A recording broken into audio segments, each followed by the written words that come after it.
నడిసొచ్చే కాలం వస్తే కలిసొచ్చే అదే కలిసొచ్చే కాలం వస్తే నడిచొచ్చే కొడుకు పుడతారంటారు. కాకపోతే మోడీకి ప్రస్తుతం అయితే జాతకరీత్యా నవంబర్ దాకా ప్రాబ్లమ్స్ ఉన్నాయి. దేశంలో కూడా అన్రెస్ట్ ఉంటుంది. బొద్దింకలే బయటకొస్తాయా? దేశద్రోహులే బయటకొస్తారా? కుట్రలు ఇట్లాంటివి బయటకొస్తాయి. కొన్ని ఘటనలు కూడా జరిగే ప్రమాదం ఉంది. మత కలహాలు రేకెత్తించే ప్రయత్నాలు జరుగుతాయి అన్నటువంటిది జాతకాల రీత్యా ఒకటి. ఈ సంవత్సర జాతకం ప్రకారం అట్లాగే ఉంది. పరాభవనామ సంవత్సరం కాన్సెప్ట్ ఆయన వ్యక్తిగత జాతకం కూడా అట్లాగే ఉంది. ఆ తర్వాత ఆయనకి తిరుగులేదు అన్నటువంటిది ఉంది. అది జాతకాలు నమ్మే వాళ్ళని పక్కన పెడదాం, జాతకం నమ్మచ్చు నమ్మకపోవచ్చు. కాకపోతే ఇండియాలో జరుగుతున్న పరిణామాలు అయితే ఆ రూట్లోనే ఉన్నాయి. అయితే ఇప్పుడు ఒక అనుకోని అదృష్టం వల్ల డిఎంకేకి 39 మంది ఎంపీలు ఉన్నారు. ఆ పార్టీ ఇప్పుడు ఐఎన్డిఏకి దూరమైంది. మొన్న వాళ్ళు మోసపోయామని గ్రహించారు.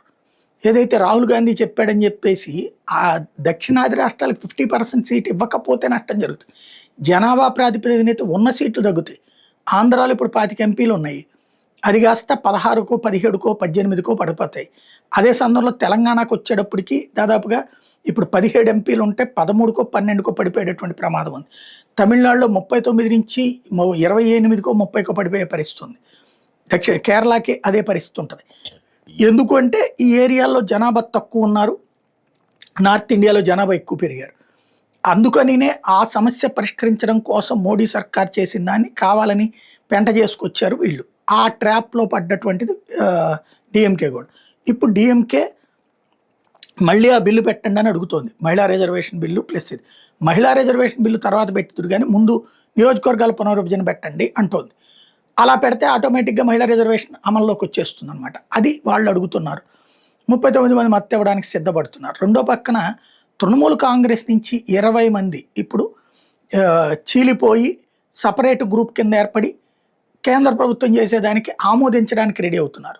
అది కూడా జరిగిందంటే వాళ్ళకి 29 మంది ఎంపీలు ఉన్న 20 మంది అది మారిందంటే కనుక అతిపెద్ద ప్రయోజనం అవుతుంది. అట్లాగే ఎన్సీపీ శరద్ పవార్ వర్గం అదే రూట్లో ఉంది. శివసేన ఉద్ధవ్ థాకరే వర్గానికి సంబంధించిన ఎంపీలు కూడా అదే రూట్లో ఉన్నారు. అయితే నా ఫీలింగ్ అయితే ఇవన్నీ ఇప్పటికిప్పుడు అవ్వవు.